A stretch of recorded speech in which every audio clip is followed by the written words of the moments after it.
नमस्कार, आप देख रहे हैं पांच की बात में आज बात महिलाओं की और ओलंपिक में महिलाओं के दमखम की। ओलंपिक में भारत की महिला हॉकी टीम ने इतिहास रच दिया है। क्वार्टर फाइनल में ऑस्ट्रेलिया को हराकर टीम इंडिया सेमीफाइनल में पहुंच गई है। महिला हॉकी टीम पहली बार ओलंपिक के सेमीफाइनल में पहुंची है। आज का एकमात्र विजयी गोल गुरजीत कौर ने किया और अब भारत की टक्कर सेमीफाइनल में अर्जेंटीना से होगी। ये मुकाबला 4 अगस्त को खेला जाएगा। महिला हॉकी टीम का ये तीसरा ओलंपिक है। सबसे पहले टीम ने 1980 में मॉस्को ओलंपिक में खेला था, जहां ये नंबर 4 पर रहे। ओलंपिक में इस बार भारतीय महिलाओं का अब तक डंका बज रहा है। मीराबाई चानू को वेट लिफ्टिंग में सिल्वर मेडल मिला। पीवी सिंधु ने लगातार दूसरी बार ओलंपिक में मेडल जीता और इतिहास रचा। मुक्केबाजी में लवलीना का मेडल भी पक्का है।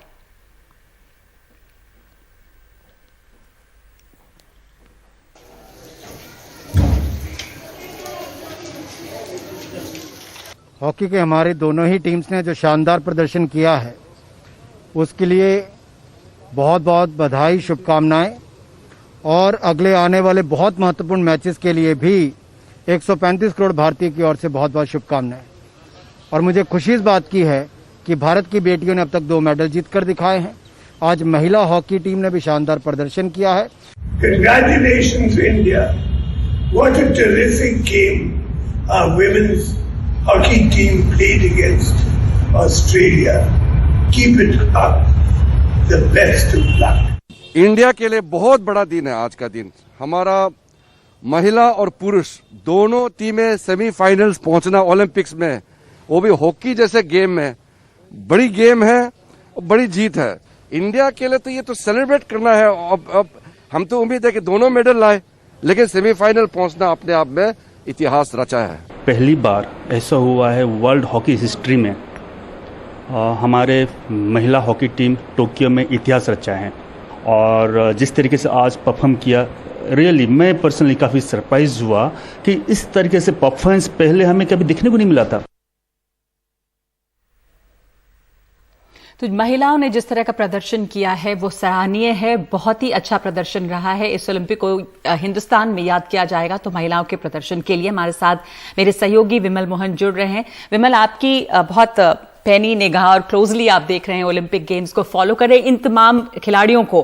भारतीय हॉकी में कम से कम जो महिला हॉकी टीम अब सेमीफाइनल में पहुंची है बहुत ही ऐतिहासिक है। जैसा किरण रिजिजू ने कहा कि बहुत बड़ी बात है, बड़ा गेम है हॉकी। और वहां पे तो महिला टीम का जो प्रदर्शन है उस पर क्या आपकी एनालिसिस है, जिस तरह की टीम ने खेल खेला और महिलाओं की हॉकी में इतना नाम कर रहे हैं? देखिए नमा, 1980 में हमें एक लौती बार ओलंपिक्स में जाने का मौका मिला था। उसके बाद 2016 में हमने खेला और 12वें नंबर पे रहे। और अब हम मतलब लास्ट रहे थे और टीम बहुत मायूस थी। रियो में मैं था और टीम के खिलाड़ियों से जब मैंने ये बाजार में जा रही थी, घूम रही थी, और मतलब सब बहुत ही डिसअपॉइंटेड इसमें थी। और वहां से इस तक आना सिर्फ 4 साल के प्रैक्टिस पे, जबकि 2 साल कोरोना का है, कई प्लेयर्स को कोरोना हो गया था। और वहां से कोई भी एक्सपर्ट्स, चाहे दुनिया का कोई भी हो, टीम के अलावा कोई ये नहीं कह रहा था कि ये नॉकआउट स्टेज तक से आगे जाएंगी। ये जरूर कह रहे थे कि नॉकआउट में पहुंच गए, मतलब क्वार्टर फाइनल तक पहुंच गए तो बहुत बड़ी कामयाबी, इंक्लूडिंग मी। जबकि मेरी रानी रामपाल से बात भी हुई थी तो उन्होंने कहा था कि देखिए हमारी टीम को अंडर एस्टिमेट नहीं करना चाहिए और कोई दूसरी टीम नहीं करेगी जब हम खेलने उतरेंगे। और वो उन्होंने कर दिखाया जिस तरीके का। और कई गेम में गलतियां भी हुई, ऐसे नहीं, पिछले गेम में गलतियां हुई। कोच ने बोला कि आप जो लड़कियां इंडिविजुअल गेम खेल रही हैं, लेकिन उससे सबक ली।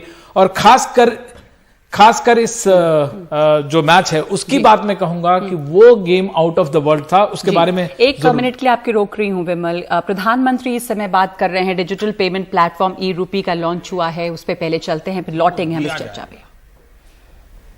आपको जानकर खुशी होगी कि आज सैकड़ों रेहड़ी पटरी और ठेले वाले भाई बहन अब तीसरा लोन प्राप्त करने की दिशा में आगे बढ़ रहे हैं।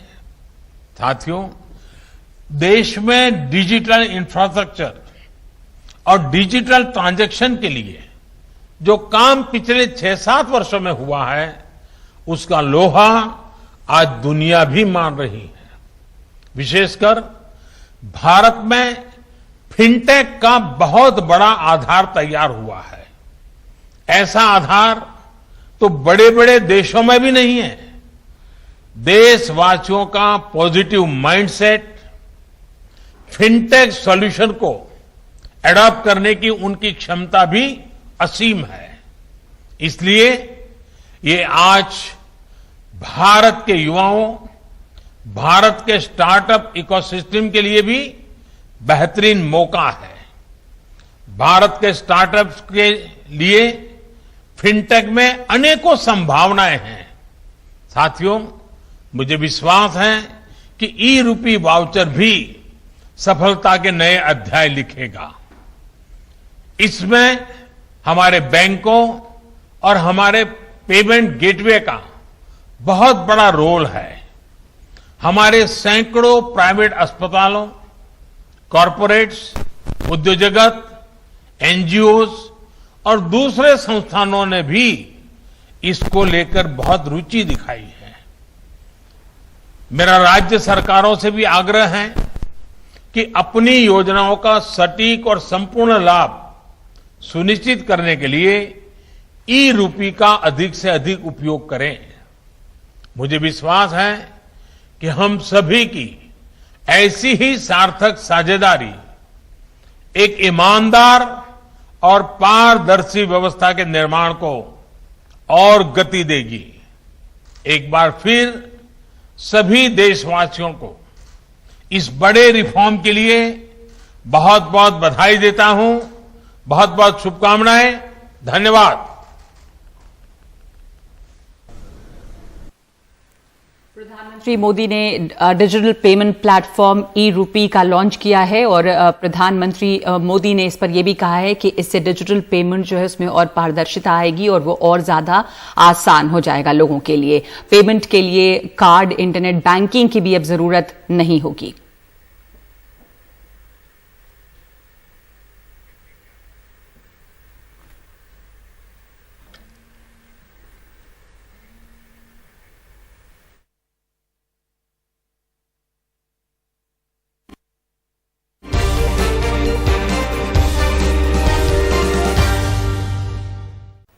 आज की बात में हम चर्चा कर रहे हैं ओलंपिक में भारतीय महिलाओं के प्रदर्शन। जैसे महिला हॉकी टीम ने इतिहास रचा है, पीवी सिंधु ने इतिहास रचा है, मीराबाई चानू, और ये तमाम प्रदर्शन जो रहे हैं वो कमाल के रहे। मेरे साथ विमल मोहन जुड़े हुए हैं। अब सिर्फ यही नहीं, डिस्कस में भी उम्मीद है मेडल आने की, और हम हॉकी की चर्चा कर रहे थे। तो कमलप्रीत के बारे में जिस तरह का प्रदर्शन रहा है उस पर आप क्या कहेंगे? आपने फॉलो फिलहाल देखिए वो 7वें नंबर पे चल रही है। मैं उनके उस लिस्ट में देख रहा हूं जो ओलंपिक थ्रू हो रहा है जी। लेकिन उनका जो पर्सनल बेस्ट है, अभी 21 जून को उन्होंने 66 से ज्यादा फेंका जी, था जी। अगर वो कर पाती हैं, रिपीट कर पाती हैं, और हमेशा ओलंपिक्स या इस तरह का जो स्पोर्टिंग इवेंट है वो नगमा यही टेस्ट होता है कि जो आपने अपना बेस्ट किया है कितनी दफा आपने उसको प्रैक्टिस किया। जैसे दीपा कर्माकर के बारे में हम लोग कहते थे 1000 बार उन्होंने प्रोदुनोवा किया हुआ था।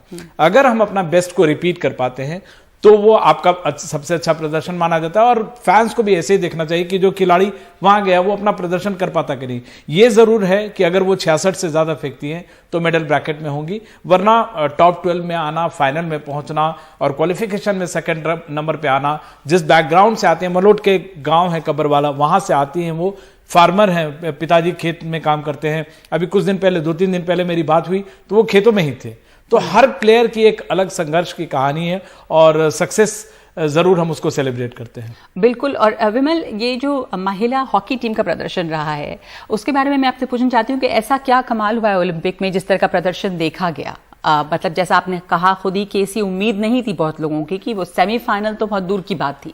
तो इस दौरान इतना कुछ रहा, कोरोना भी रहा, बहुत खिलाड़ी भी प्रभावित रहे, खिलाड़ियों को भी हुआ था। बिल्कुल, ये out of the world performance जरूर है नगमा, लेकिन अगर इसको एनालाइज करें तो बहुत सारा फैक्टर है। इसकी सब शानदार सपोर्ट स्टाफ है, जो लड़कियां आई हैं बहुत यंग, मिक्स्ड हैं, यंग और इसका मिक्स्ड है, जो कई सारी एक्सपीरियंस है, जो इनको जो फेलियर हुआ रियो में उसका भी एक असर है। रानी रामपाल सीजन कैप्टन है, सविता गोलकीपर शानदार है, मिडफील्ड, डिफेंस, और इन सबसे बड़ी बात है जो कोच हैं और जो सपोर्ट स्टाफ है। जैसे मैंने बताया, एक यानिका करके एक प्लेयर थी जिनको सिल्वर और गोल्ड मेडल मिला हुआ है ओलंपिक्स में, वो इस टीम की मेंटल एडवाइजर, जो टीम एनालिस्ट जो होती है वो है। उसका जो खिलाड़ियों से मेरी बात हो रही थी, कोच से या जो कैप्टन से या गोलकीपर से, वो कह रहे थे कि जो सपोर्ट स्टाफ है वो उससे बहुत अच्छा जेल किया। जो कमांड जाता है सपोर्ट स्टाफ से जो प्लेयर्स तक, वो बहुत ही इंटेलिजेंटली उसको एग्जीक्यूट करती है। शायद ये सबसे बड़ी वजह रही। इसके अलावा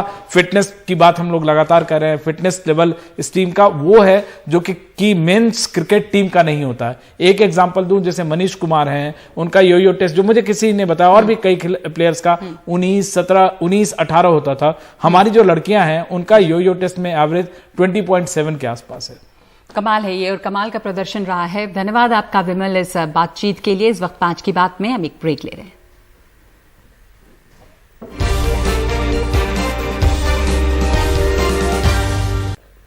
मुंबई एयरपोर्ट पर शिवसेना कार्यकर्ताओं ने तोड़फोड़ की है। एयरपोर्ट का संचालन कर रहे अडानी ग्रुप के बोर्ड को लाठी डंडों से तोड़ा है। छत्रपति शिवाजी महाराज का नाम हटाने का आरोप लगाया है। ये तस्वीरें आप देख रहे हैं जहां पर ये तोड़फोड़ हुई है। अडानी ग्रुप का जो बोर्ड लगा था उसको लाठी डंडों से तोड़ा गया। हमारे साथ सोहित मिश्रा मौजूद है। सोहित, ही हंगामा जो एयरपोर्ट पर हुआ और जिसकी तस्वीरें हम देख रहे हैं, तोड़फोड़ शिवसेना ने जो मचाई है, इसके पीछे जो आरोप लगा रहे हैं वो कितनी, उसमें क्या सबूत है, उसकी कितनी सच्चाई है, हंगामा किस तरह वहां पर हुआ है, क्या मांग है इन लोगों की? देखिए, शिवसेना के नेताओं का यही कहना है कि जो मुंबई का अंतर्राष्ट्रीय एयरपोर्ट है उसे छत्रपति शिवाजी महाराज अंतर्राष्ट्रीय एयरपोर्ट के नाम से ही जाना जाना चाहिए। वहां पर किसी दूसरे चीज या किसी दूसरे कंपनी का नाम नहीं लिखा जाना चाहिए। ये जो तोड़फोड़ हुई है ये विलेपार्ले इलाके में वेस्टर्न एक्सप्रेस हाईवे को लगकर जो एयरपोर्ट का इलाका आता है वहां पर हुई है। यानी ये जो कार्यकर्ता थे वो एयरपोर्ट के अंदर नहीं बल्कि जो मेन हाईवे पर अडानी का जो नियॉन रंग का सिंबल था उसे तोड़फोड़ उन्होंने की है। जुलाई महीने में ही अडानी ग्रुप को मुंबई एयरपोर्ट का संचालन दिया गया है। आज सुबह संजय राउत ने भी ये कहा था कि छत्रपति शिवाजी महाराज को छोड़ किसी दूसरे का नाम हमें मंजूर नहीं है, और दोपहर को हम देखते हैं कि किस तरह से ये कार्यकर्ताओं ने वहां पर तोड़फोड़ की है। हालांकि अब अडानी एयरपोर्ट की ओर से भी बयान जारी किया गया है। उन्होंने कहा है कि मुंबई अंतर्राष्ट्रीय हवाई अड्डे पर अडानी एयरपोर्ट की ब्रांडिंग के अलावा कोई भी बदलाव नहीं किया गया है। ये अडानी ग्रुप की ओर से आया हुआ है। उनका कहना है कि टर्मिनल की स्थिति में भी कोई बदलाव नहीं आएगा, और जो ब्रांडिंग है वो एयरपोर्ट अथॉरिटी ऑफ इंडिया के मानदंडों और दिशा निर्देशों के अनुरूप ही है। तो कहीं ना कहीं अडानी का कहना है, अडानी ग्रुप का, कि उनकी ओर से कोई बदलाव नहीं किया, उन्होंने केवल अपना नाम ऐड किया है और अडानी एयरपोर्ट्स लिखा है, क्योंकि संचालन का जो काम है वो उन्हें सौंपा गया है इसी जुलाई महीने में। और लेकिन शिवसेना का कहना है कि अगर मुंबई एयरपोर्ट को किसी नाम से जाना जाएगा तो वो केवल छत्रपति शिवाजी महाराज अंतर्राष्ट्रीय एयरपोर्ट के नाम से ही जाना जाएगा, और इसी को लेकर ये पूरा हंगामा हुआ है। हालांकि अब ये देखना होगा कि इस पूरे मामले में पुलिस कितने लोगों पर कार्रवाई करती है, क्या कुछ सामने आता है, ये देखना अहम होगा, क्योंकि ये दूसरी बार है एक महीने के भीतर जब अडानी एयरपोर्ट, जब से अडानी ने मुंबई एयरपोर्ट लिया हुआ है वो सुर्खियों में। इससे पहले भी आपको याद होगा कि ये कहा जा रहा था कि मुंबई एयरपोर्ट का जो हेडक्वार्टर्स है उसे अहमदाबाद शिफ्ट किया जाएगा। शिवसेना ने उस पर भी विरोध किया था। फिर अडानी समूह की ओर से कहा गया था कि ऐसा कुछ नहीं होने वाला है, ये केवल रूमर्स हैं। और उसके कुछ दिन बाद अब एक बार फिर से अडानी एयरपोर्ट्स सुर्खियों में है। शिवसेना की ओर से ही वहां पर तोड़फोड़ की गई है, जिसके बाद अडानी एयरपोर्ट का जो समूह है उनकी ओर से ये बयान आया है। जी, धन्यवाद आपका सोहित। शिवसेना की ये मांग है कि इसमें किसी का कोई नाम जुड़ना नहीं चाहिए। छत्रपति शिवाजी टर्मिनस के नाम से एयरपोर्ट जाना जाता है और उसी नाम से जाना जाना चाहिए। वो किसी और का नाम बर्दाश्त नहीं करेंगे। अडानी ग्रुप को यहाँ पे संचालन दिया गया है इस एयरपोर्ट का, और वो अपना बोर्ड लगा रहे थे जिस पर यह हंगामा हुआ है। और दूसरी खबर पे बढ़ते हैं। 2023 के त्रिपुरा विधानसभा चुनावों के लिए टीएमसी ने कमर कस ली है। टीएमसी के महासचिव अभिषेक बैनर्जी त्रिपुरा के दौरे पर अगरतला पहुंचते ही अपने काफिले पर उन्होंने हमले का आरोप लगाया। उन्होंने त्रिपुरा में लोकतंत्र को लेकर तंज करते हुए ट्वीट भी किया है। अभिषेक बैनर्जी ने एक वीडियो ट्वीट करते हुए ये लिखा है कि भारत के शासन में त्रिपुरा में लोकतंत्र, शाबाश विप्लव देव, राज्य को नई बुलंदियों तक ले जाने के लिए। हमारे साथ जुड़ रही हैं मोनिदीपा बैनर्जी। पहले सुनते हैं डेरेक ओब्रायन ने क्या कहा राज्यसभा में। Why are opposition members being bashed on the roads of Tripura and all? See the video footage, sir, is the members of parliament. Here we want a discussion also. You are very senior member. Derek Saab, you are a very senior member. You know the norms. Sir, what has happened in Tripura? You know the norms, please. TMC सांसद को Derek O'Brien को सुना वहां पर ये कहते हुए सदन के अंदर में कि विपक्ष के नेताओं पर हमला हो रहा है। हमारे साथ मोनिदीपा बैनर्जी जो है वो इस समय फोन लाइन पे मौजूद हैं। मोनिदीपा, त्रिपुरा में अभिषेक बैनर्जी ने अपने काफिले पर जो हमले का आरोप लगाया है उसके क्या विस्तार आए हैं, किस तरह से उन्हें निशाना बनाया गया? उन्होंने एक वीडियो भी ट्वीट किया है। जी, वो वीडियो में अगर आप देखें तो आपको दिखेगा कि गाड़ी के अंदर से लिया गया है ये वीडियो।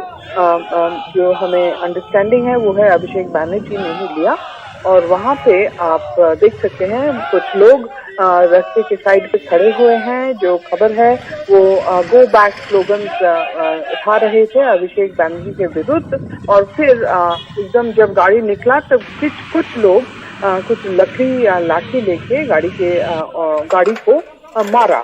ये आपको वीडियो में दिखेगा। यही नहीं, अभिषेक बैनर्जी का दावा है कि रास्ते में, और वो अगरतला से उदयपुर जा रहे थे एक मंदिर में पूजा देने के लिए, रास्ते में काफी ऑब्स्टिकल्स थे। कुछ जगह पे लोग अवरोध किए थे, कुछ जगह पे कुछ बच्चे अवरोध किए थे। तो अभिषेक बैनर्जी उतर के बच्चों से बात करके उनको हटाते फिर आगे बढ़े। ये अभिषेक बैनर्जी सब खुलासा किया है उनके प्रेस कॉन्फ्रेंस में, जहां उन्होंने कहा कि ये जो बीजेपी का जो डेमोक्रेसी है इसका कोई मतलब ही नहीं है। देखिए मेरे ऊपर कैसे उन्होंने अटैक किया है। ये भी उन्होंने कहा कि 2023 के असेंबली इलेक्शन तक वो लड़ते रहेंगे और उस लड़ाई में वो जीतेंगे। इस लड़ाई में उन्होंने कांग्रेस और वामपंथियों को भी शामिल होने के लिए कहा। अब बीजेपी का पश्चिम बंगाल से जरूर एक रिएक्शन हुआ है, और वो है कि ऐसा तो हादसा होता ही रहता है पश्चिम बंगाल में। यहाँ पे विरोधियों पर तृणमूल का अटैक चलता है। बिप्लब देब, उन्होंने कुछ दिन पहले कहा था अतिथि देव भव, और इसका भी कुछ कमेंट किया है उन्होंने। अभिषेक बैनर्जी ने कहा कि हमने देखा है किस तरह अतिथियों का रिसेप्शन हो रहा है तृणमूल में। बीजेपी त्रिपुरा से भी हमें रिएक्शन मिला है कि ये सब खबर ठीक नहीं है। अब आगे ये 2023 का लड़ाई उन्होंने एकदम ब्यूगल बजा दिया है। तृणमूल वहाँ पे लड़ना चाहती है।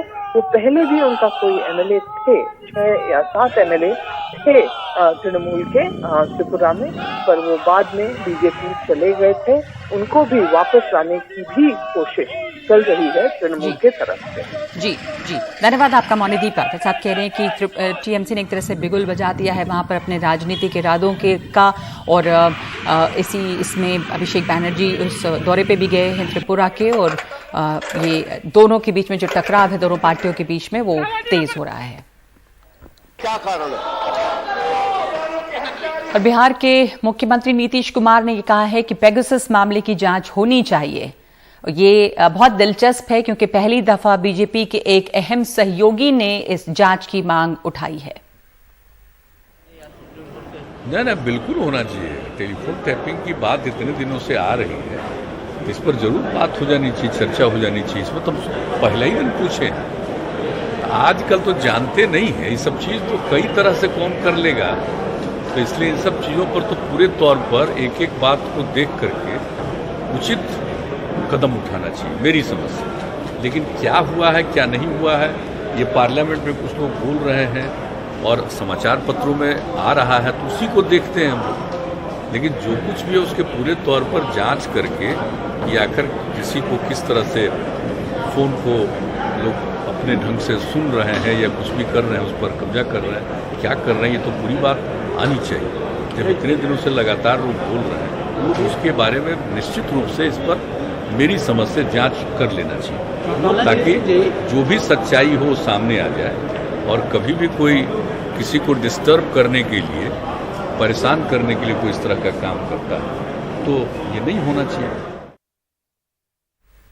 पेगासस जासूसी और कृषि कानूनों को लेकर संसद में हंगामा आज भी चल रहा था। बीते 2 हफ्ते में यहां ना के बराबर काम हुआ है और इसे लेकर लोकसभा अध्यक्ष ओम बिरला हंगामा कर रहे सांसदों को नसीहत उन्होंने दी है। 2 सप्ताह से सदन की कार्रवाई बाधित होने से देश की जनता का करोड़ों रुपया खर्च हुआ।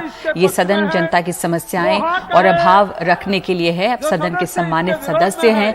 आचरण और व्यवहार देश और समाज को दिशा देने वाला होना चाहिए। आप नारेबाजी और हंगामा कर रहे हैं, तख्तियां लहरा रहे हैं। ये सदन की गरिमा और संवैधानिक परंपराओं के लिए उपयुक्त नहीं है। ये लोकसभा अध्यक्ष ओम बिरला की हंगामा मचा रहे सांसदों को नसीहत है।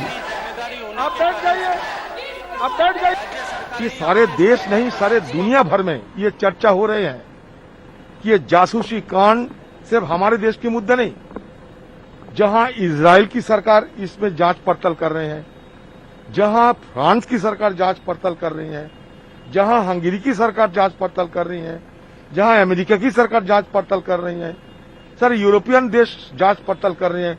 हमें इसमें डर क्यों? मोदी जी को डर क्यों कि पेगासस एक जासूसी कांड है?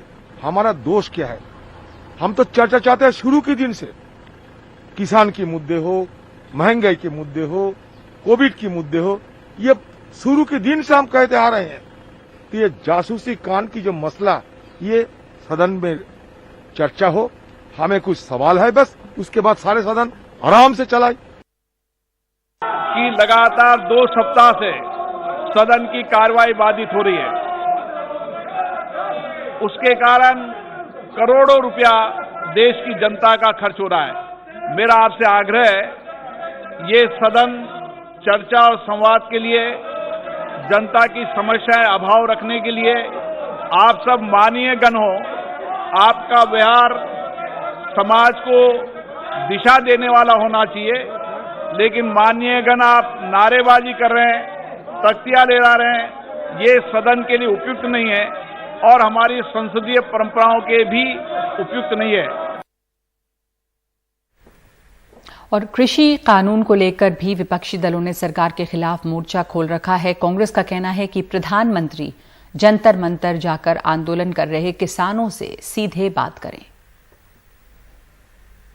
राज्यसभा में लगातार तीसरे हफ्ते नए कृषि कानूनों के खिलाफ जो विरोध है अपोजिशन का वो बरकरार है। आज फिर से राज्यसभा में हंगामा हुआ, सदन की कार्रवाई रोकनी पड़ी। आज आपने मांग की कि नए कृषि कानूनों की वापसी पर चर्चा हो, लेकिन चेयरमैन तैयार नहीं हुए। देखिए, लगातार जो 267 का नोटिस माननीय प्रताप सिंह बाजवा जी और मेरे द्वारा दिया जा रहा है राज्यसभा में, उसको प्रत्येक दिन माननीय सभापति महोदय बिना चर्चा कराए खारिज कर रहे हैं। कहीं ना कहीं उनके हाथ भी बंधे हुए हैं, क्योंकि पीछे से सरकार चर्चा ही नहीं चाहती। अब आप बताएं, अगर सरकार किसान की बात नहीं सुनना चाहती तो हम सदन में सरकार की बात क्यों सुने? हमारा ये स्टैंड है। कल भी मैं एक रोहतक के गाँव धामड़ में गया, जहाँ पे 62 वर्षीय जगमोहन हुड्डा जी की टिकरी बॉर्डर पे डेथ हुई, उनका शव वापस गया था। 400 के लगभग किसानों की जानें जा चुकी इन धरनों पर। 8 महीने हो गए, सर्दी, गर्मी, बारिश, हर तरह का मौसम और सरकार के हर तरह की मार, आंसू gas, tear gas, lathicharge, barricade, हर तरह को सहने के बाद भी आज किसान सड़क पर बैठा है। वो देश का अन्नदाता, इस देश का नागरिक नहीं है क्या? मैं देशवासियों से पूछना चाहता हूँ। एक और बात प्रताप सिंह बाजवा, जो आज चेयरमैन ने कही कि जो लोग प्लेकार्ड लेकर प्रदर्शन कर रहे हैं वेल में, उनके नाम पब्लिश किए जाए। ये प्लेकार्ड में क्या लिखा है पंजाबी में? ये लिखा है कि किसानों को न्याय दो, give justice to the farmers. ये हिंदुस्तान के सिटीजन्स को हम रिप्रेजेंट कर रहे हैं। अगर उनकी बात और ये ना सुनने को तैयार है ना चर्चा करने को तैयार है, इस पार्लियामेंट का आप मुझे मकसद बता दीजिए। इसका मकसद ही डिफीट हो जाता है। अगर वो चाहते हैं हमें धमकाना तो खुशी से कीजिए, हमें कोई ना डर है ना इस बात का खौफ है। किसान की बात सरकार सदन में नहीं सुनेगी, हम सरकार की बात क्यों सुने? ये बिल्कुल सही है। ये मैं आपसे कहना चाहता हूँ कि बाजवा जी ने सही कहा। अगर किसान की बात अंदर उठाना, अगर सदन की जो गरिमा को किसान की बात से ठेस पहुँच रही है, जय जवान जय किसान के नारे को अंदर लगाने से ठेस पहुँच रही है, जय जवान जय किसान के प्लेकार्ड को उठाने से किसान पहुँच रही है, तो मैं समझता हूँ देश का दुर्भाग्य है। तो सरकार समझे, तुरंत चर्चा कराए, हमारे नोटिस को, बाजवा साहब के और मेरे नोटिस को तुरंत राज्यसभा के अंदर लिया जाए। देखिए, आखिरी इनको यही कहना है कि अगर इन्होंने यही रवैया रखना है तो फिर पार्लियामेंट को पक्के तौर पर बंद कर। जी, हमसे बात करने के लिए शुक्रिया। संसद से Himanshu Shekhar, TV India. RJD अध्यक्ष लालू प्रसाद यादव काफी दिनों के बाद कुछ सक्रिय नजर आए और आज समाजवादी पार्टी के नेता मुलायम सिंह यादव से मिले। एक लंबे समय के बाद दो पुराने दिग्गज आमने सामने बैठे थे। मुलाकात के बाद लालू प्रसाद यादव ने कहा कि वो मुलायम सिंह यादव का हालचाल जानने आए थे। उन्होंने कहा कि गांव, गरीब और किसानों को लेकर दोनों की विचारधारा एक जैसी है। लालू यादव ने कहा कि आज देश को पूंजीवाद की नहीं, समाजवाद की जरूरत है। लालू यादव की मुलायम सिंह के साथ एक मुलाकात हुई है। क्या इसमें कोई राजनीतिक मकसद भी था, कोई मंशा भी थी? ये मुलायम सिंह जी का स्वास्थ्य ठीक नहीं चल रहा आजकल, और लालू जी उनके स्वास्थ्य के बारे में जानकारी करने के लिए ही आए तो मिलने में। ये नेचुरल है कि जब दो पॉलिटिकल लीडर्स और पुराने सहयोगी बड़े नेता देश के मिलते हैं तो कोई राजनीतिक बात तो होती ही और हुई होगी, क्योंकि उसमें मैं नहीं था, मैं तो हाउस में था। तो उसके बाद थोड़ी देर के लिए घर गया, फिर आ गया। क्या बात हुई ये नहीं मालूम, लेकिन ये तय है कि जब पॉलिटिकल लोग मिले हैं लोग, तो स्वास्थ्य के बारे में एक दूसरे की जानकारी करने के अलावा कोई न कोई राजनीतिक बात जरूर उन लोगों ने की। हमसे बात करने के लिए शुक्रिया। संसद भवन से हिमांशु शेखर, एनडीटीवी इंडिया।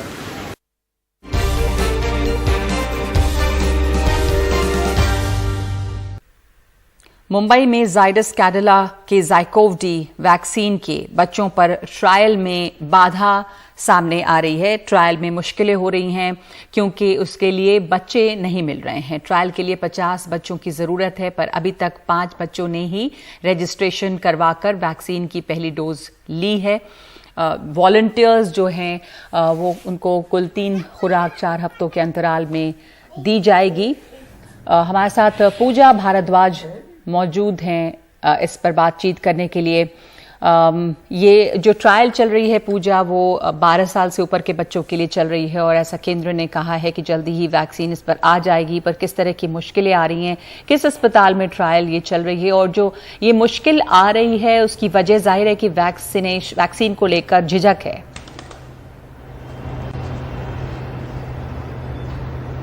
जी बिल्कुल नगमा, जो दूसरी स्वदेशी वैक्सीन है अहमदाबाद की फार्मा कंपनी जाइडस कैडिला, उसकी ज़ाइकोव-डी वैक्सीन का जो बच्चों पर ट्रायल है वो मुंबई के बड़े बीएमसी अस्पताल नायर अस्पताल में शुरू हुआ है 13 जुलाई से।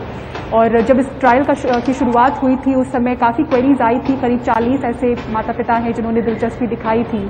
यहाँ के जो डीन हैं डॉक्टर रमेश भरमाल, उन्होंने ये कन्फर्म किया है और बताया है कि दिलचस्पी दिखाने के बाद ये लोग पीछे हटे हैं और अब तक जहाँ पे 50 की दरकार है वहाँ सिर्फ 5 बच्चों ने ही पहली डोज ली है। तो जो ज़ाइकोव-डी की खुराक है वो 3 खुराक बच्चों को दी जानी है 4-4 हफ्तों के अंतराल में। और कहा जा रहा था कि सितंबर तक जो एफिकेसी डेटा सामने आएगा उसकी स्टडी शुरू हो जाएगी और बहुत ही जल्द कोशिश होगी कि इस साल ही बच्चों के लिए भी वैक्सीन सामने आए। लेकिन जिस तरह से ये ट्रायल में बच्चे नहीं आ रहे हैं सामने, ये कहीं ना कहीं ट्रायल पे विराम लगता हुआ नजर आ रहा है। 2 अस्पतालों में ज़ाइकोव-डी का ट्रायल चल रहा था, जेजे अस्पताल में एडल्ट्स के लिए, बड़ों के लिए, और नायर अस्पताल में बच्चों के लिए। तो यहाँ पर एक काउंसलिंग के लिए टीम भी बना दी गई है जहाँ पर माता पिता को समझाया जा रहा है। डर है उनके अंदर कि जो एक्सपेरिमेंटल बेसिस पे दिया जा रहा है ये बच्चों के लिए शायद सेफ ना हो। और सबसे बड़ी यहाँ पे अड़चन है कि जो कंसेंट है वो ऑडियो विजुअल कंसेंट चाहिए जो करीब 40 मिनट का होगा। तो वो अपने आप ही प्रोसेस बहुत जटिल है जिसको लेकर कहा जा रहा है शायद माता पिता दिलचस्पी नहीं दिखा के पीछे हट रहे हैं और डर तो है ही। डर तो है ही। और जो वैक्सीन के लिए वॉलंटियर्स चाहिए होते हैं पूजा, उनसे जब बातचीत होती है तो उनको किसी तरह का कुछ, जाहिर है कि ये एक रजामंदी होनी चाहिए, पर किसी तरह की कुछ, अगर इकोनॉमिकली वीकर सेक्शन से भी बच्चे आते हैं कुछ उन्हें इंसेंटिव भी दिया जाता है।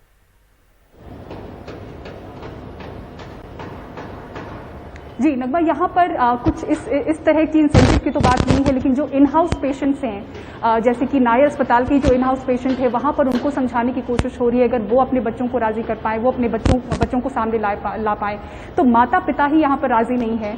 12 से 17 साल का जो आयु वर्ग है उस पर ये ट्रायल हो रहा है नायर अस्पताल में। और ज़ाइकोव-डी जिसको अभी अप्रूवल मिलना है और वो बहुत ही जल्दी कोशिश कर रहा है कि जितने भी एफिकेसी डेटा है वो इकट्ठा कर सके। तो यहाँ पर जो एडल्ट्स का आप देखें तो वहाँ पर वो पूरा हो चुका है वो ट्रायल और एफिकेसी डेटा की स्टडी हो रही है, लेकिन बच्चों में दिक्कत आ रही है क्योंकि माता पिता राजी नहीं है, वो तैयार नहीं है। अगर आप देखें मुंबई का ही डेटा तो 6.41% कुल मरीजों में से 6.41% जो मरीज थे वो बच्चे हैं। तो सेकेंड वेव में बच्चे बड़ी संख्या में संक्रमित हुए हैं और माता पिता में वो डर भी है कि ऐसे जहां संक्रमण का भी डर है वहीं वैक्सीन को लेकर कई भ्रांतियां हैं, तो बच्चों पर एक्सपेरिमेंटल ये चीज ना किया जाए और बच्चों को इसे दूर रखें। तो दिलचस्पी लोगों में खत्म हो रही है और डर भी है, इसके कारण ट्रायल जो है वो कहीं ना कहीं रुका हुआ नजर आ रहा है। तो ज़ाइकोव डी के ट्रायल में इस तरह की बाधा आ रही है क्योंकि वॉलंटियर सामने नहीं आ रहे हैं बच्चे। धन्यवाद आपका पूजा। मोदी सरकार का दावा है कि बीते 5 साल में मेला साफ करने के दौरान किसी की मृत्यु नहीं हुई है। संसद में केंद्रीय सामाजिक न्याय मंत्रालय ने यह बयान दिया है, लेकिन सरकार के इस दावे पर सवाल हैं। 2019 में मेला साफ करने के दौरान अपनों को खोने वाले लोग सरकार के दावे को अपने साथ मजाक बता रहे हैं। मुंबई से सटे मीरा भाईंदर के एक शौचालय के ऊपर अमन बादल का परिवार रहता है। 10 मई 2019 को 21 वर्षीय अमन ठाणे की एक निजी सोसाइटी में सीवर की सफाई करने गए थे। उसी दौरान जहरीली गैस की वजह से उनकी जान चली गई। मृत्यु के बाद सरकार ने अमन के परिवार के लिए 10 लाख रुपए के मुआवजे और नौकरी का ऐलान किया था, लेकिन आज तक कुछ नहीं हुआ। जब अमन की मृत्यु हुई, उनका बेटा 2 साल का था। उनका परिवार बदहाली में अब एक शौचालय के ऊपर रहता है। पूरा परिवार सफाई का काम कर अपना गुजारा चला रहा है। तो ठेकेदार का गलती था जो लेके गया। चलो उसने सेफ्टी नहीं थी बराबर, उसको गैस चढ़ गया, उसको मर गया। आपको भी देखो पता ही है कैसा चल रही है घर, तो कैसा काम कर रहे हैं। मैं जहाँ काम पे जाती हूँ, झाड़ू का काम करती हूँ, मेरा घर वाला बस ऐसा काम करते हैं हम झाड़ू का। हम लोग कर सकते हैं काम ऐसा? सोचते हैं क्या नहीं काम पर जाता तो क्यों होता ऐसा, उधर नहीं जाता तो इतना लंबा, ये सोचते हैं हम लोग। लड़का तो नहीं आएगा मेरा वापस फिर अभी, और जो देगा सरकार और लेगा। सोनू पोवाल के 19 वर्षीय भाई अमित पोवाल ने अमन के साथ उस सीवर में गैस से अपनी जान गंवाई। उनका परिवार भी न्याय का इंतजार कर रहा है। सोनू भी पहले नाला सफाई का ही काम करते थे, लेकिन भाई की मौत के बाद अब हाउसकीपिंग का काम करते हैं। वो दुखी और नाराज हैं कि सरकार ने मुआवजे और नौकरी का अपना वादा नहीं निभाया। चलिए हमारे साथ ये मजाक ही हो रहा है, क्यों 2 साल हो गया अभी सरकार ने कोई कदम नहीं उठाया। हमारे खिलाफ बुलाते हैं, उधर डॉक्यूमेंट जमा करवाते हैं, वैसे ही कभी बात बुलाते हैं कभी नहीं बुलाते, ऐसे भी रखते। तो ये हमारे साथ मजाक ही हो रहा है, क्यों हमारा तो गया है घर में से डेथ हुई है, तो हम वैसे ही क्या बोलें। अभी सरकार ने कुछ किया ही नहीं, मुआवजे के लिए बोल रहे थे, मुआवजा भी नहीं दिया। आए दिन सरकार के दावों पर सवाल उठ रहे हैं। पहले ये दावा कि ऑक्सीजन की कमी से किसी की मौत नहीं हुई, और अब ये कि हाथ से मैला साफ करने से बीते 5 साल में किसी की मौत नहीं हुई। जबकि ठाणे जिले में ही ऐसे कई परिवार मौजूद हैं जो सरकार के दावों की पोल खोलते हैं। श्रमिक जनता संघ के जनरल सेक्रेटरी जगदीश खैरालिया बताते हैं कि पिछले 3 साल में ठाणे जिले में 14 लोगों की मौत नालों की सफाई करने के दौरान हुई। इसके लिए सरकार ने 10-10 लाख रुपए के मुआवजे का ऐलान किया, लेकिन कई लोगों को ये मुआवजा दिया ही नहीं गया। पिछले 3-4 साल में 14 लोग ठाणा जिले में जो मरे, उनकी लिस्ट अगर आप पढ़ेंगे तो आपको पता चलेगा कि उनके लिए कुछ लोगों को 10 लाख का मुआवजा भी दिया गया है और कुछ लोगों को अभी तक मुआवजा नहीं दिया गया है। तो ये लोग मरे नहीं थे, तो इनको कैसे फिर लोकसभा में ये कह रहे हैं कि लोग कोई मरा ही नहीं है। यूपी में हर महीने में एक ना एक घटना ऐसी होती है, दिल्ली में होती है, मुंबई महाराष्ट्र में तो फडणवीस जी मुख्यमंत्री होते समय नागपुर में 3-4 बार ये घटनाएं हुई हैं, बम्बई में हुई है, ये सिडको के क्षेत्र में डोंबिवली में घटना हुई है, मुंबई में खुद हुई है। तो ये सब घटनाएं जो हो रही है, इसका मतलब ये अपने आप को विदेशों के सामने अपने आप को जरा क्लियर दिखाना चाहते हैं, और ये जो मेहतर समाज इस गंदगी में डूबा हुआ है उसके तरफ से लोगों का नज़र हटाना चाहते हैं। अमन का पूरा परिवार भाईंदर में इस शौचालय के ऊपर रहने को मजबूर है। 2 साल पहले इस पूरे परिवार पर दुखों का पहाड़ टूट पड़ा। सरकार की ओर से कई वादे किए गए थे जो पूरा नहीं हुआ, और 2 साल बाद अब सरकार तो अमन की मौत को भी मानने को तैयार नहीं है। ऐसे में इस परिवार को समझ में नहीं आ रहा है कि आखिर वो करें तो करें क्या। मुंबई से कैमरा पर्सन संजय मंडल के साथ सोहित मिश्रा, NDTV इंडिया।